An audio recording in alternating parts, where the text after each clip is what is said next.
Doctor Salman شاہ صاحب سابق وزیر خزانہ بھی ہمارے ساتھ موجود ہوں گے۔ معاملہ بہت اہم ہے اور اس کی امید کافی عرصے سے کی جا رہی تھی۔ سلمان شاہ صاحب ہمارے ساتھ موجود ہیں۔ سلمان شاہ صاحب، جس طرح ایف پی سی سی آئی اسے مایوس کن فیصلہ قرار دے رہی ہے، آپ کے خیال میں یہ بہترین موقع تھا؟ 500 بیسس پوائنٹس کم کیے جا سکتے تھے یا پھر ابھی کچھ وقت اور انتظار کرنا ہوگا ہمیں؟ نہیں، آئی تھنک کہ ابھی بڑے انسرٹن ہیں، کیونکہ جو آپ کی فیوچر انفلیشن کے بارے میں اگر اسٹیٹ بینک نے جائزہ لیا ہے تو اس کو نظر آ رہا ہے کہ آگے ہو سکتا ہے چل کے انفلیشن دوبارہ اوپر ہو جائے، کیونکہ اس وقت جو انفلیشن نیچے ہے وہ خوراک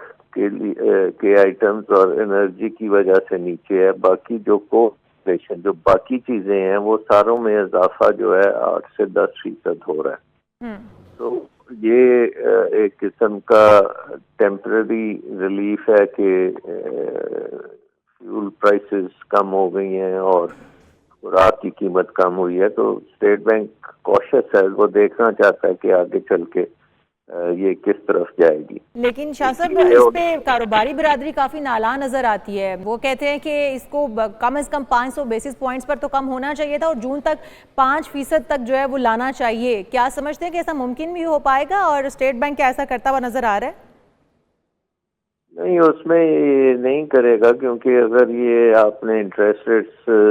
زیادہ مقدار میں گرائے تو پھر آپ کا ڈالر کی قیمت ایک دم شوٹ اپ کرے گی، تو وہ جو ایکسچینج ریٹ کی اسٹیبلٹی ہے وہ بھی خراب ہوگی۔ لیکن شاہ صاحب، دیکھا گیا ہے کہ مارچ میں ایک دم ویسے ہی ڈالر کی قیمتیں بڑھی ہیں اور ہم دیکھ رہے ہیں کہ ایکسٹریم لیول پر اوپر جا رہی ہیں، جو کہ پہلے ہم دیکھ رہے تھے کافی مستحکم تھا، لیکن ایک دم سے مارچ کے اندر قیمتیں بڑھنے کی وجہ کیا ہو سکتی ہے؟ دیکھیں، یہ ایک انفلیشنری پریشر تو اکانومی میں ہے نا، اسی لیے تو اسٹیٹ بینک نے انٹرسٹ ریٹس کو برقرار رکھا ہے، کیونکہ اگر ان کو آپ گرائیں گے تو آپ کی امپورٹس ایک دم بڑھنی شروع ہوں گی اور ایک خسارے جو ہیں کرنٹ اکاؤنٹ ڈیفیسٹ جو ہے وہ بڑھ جائے گا۔ پہلے تو وہ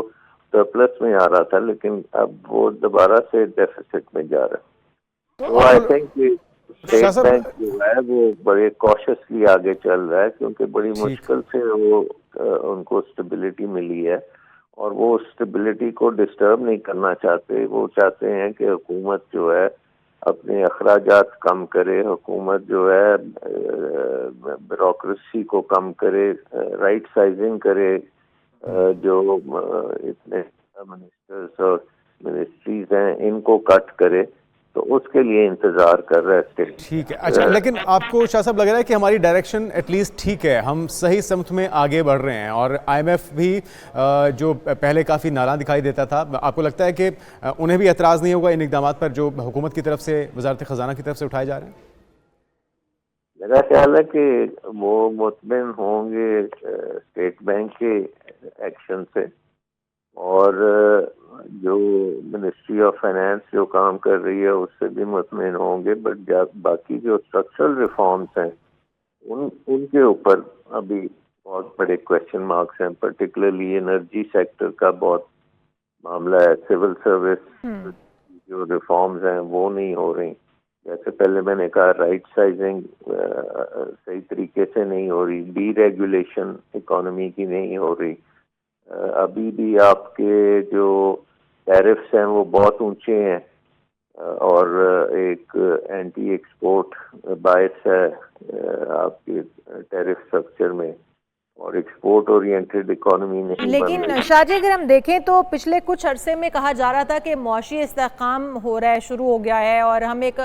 ٹھیک راہ پر گامزن ہو چکے ہیں، جس کی وجہ سے ہم دیکھ رہے ہیں کہ زر مبادلہ کے ذخائر میں بھی اضافہ ہو رہا تھا اور باہر سے بیرونی سرمایہ کار بھی پاکستان میں انٹرسٹڈ تھے سرمایہ کاری کرنے میں۔ اچانک سے پھر کیا ہوا کہ جنوری کے اندر کرنٹ اکاؤنٹ خسارے میں بدل گیا اور پھر زر مبادلہ کے ذخائر بھی کم ہو گئے؟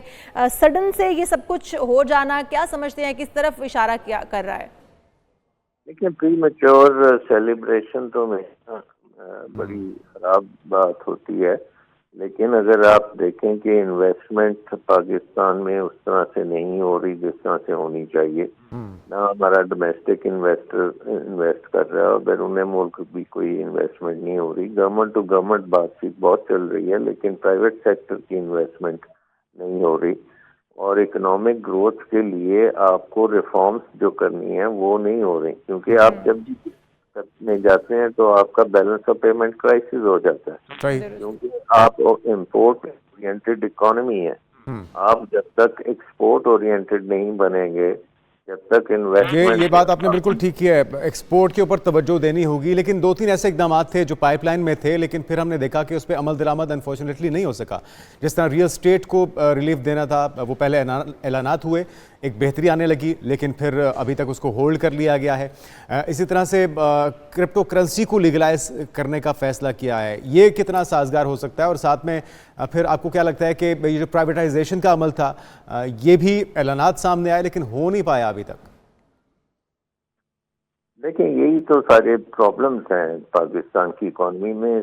اسٹیبلائزیشن IMF نے کرا دی ہے، اس نے جو آپ کے کرنٹ اکاؤنٹ ڈیفیسٹ کے ٹارگٹس اور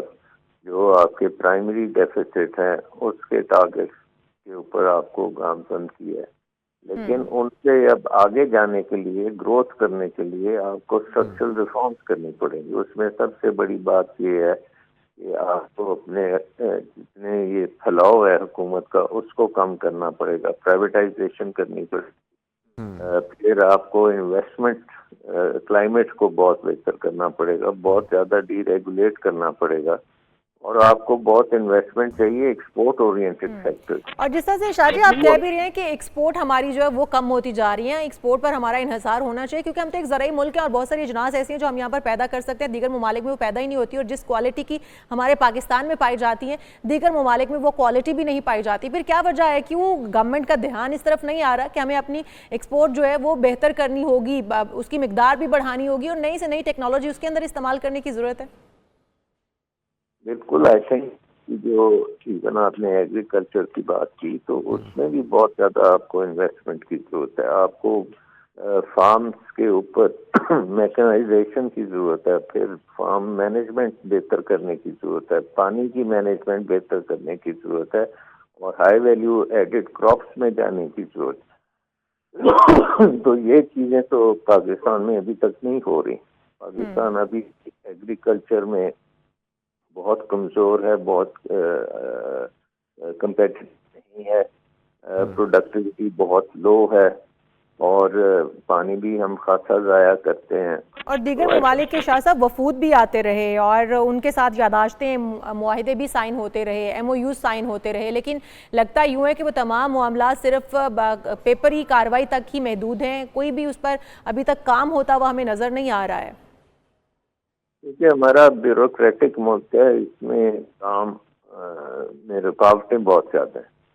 اور آپ جب تک یہ رکاوٹیں دور نہیں کریں گے، ڈی ریگولیٹ نہیں کریں گے، اور نوکری شاہی جو ہے، بیوروکریسی، اس کا رول اکانومی میں ختم نہیں کریں گے تو یہ اکانومی کمپیٹیٹیو اکانومی نہیں بنے. ساتھ میں شاہ جی خرچے کم کرنے کی بات آپ نے کی، پھیلاؤ کو روکنا ہوگا. یہاں پہ تو فوج ظفر موج ایک بار پھر سے ہم نے دیکھا کابینہ کے اندر مشیران کی تعداد میں اضافہ کیا جا رہا ہے، خرچے بڑھائے جا رہے ہیں نہ کہ کم کیے جائیں.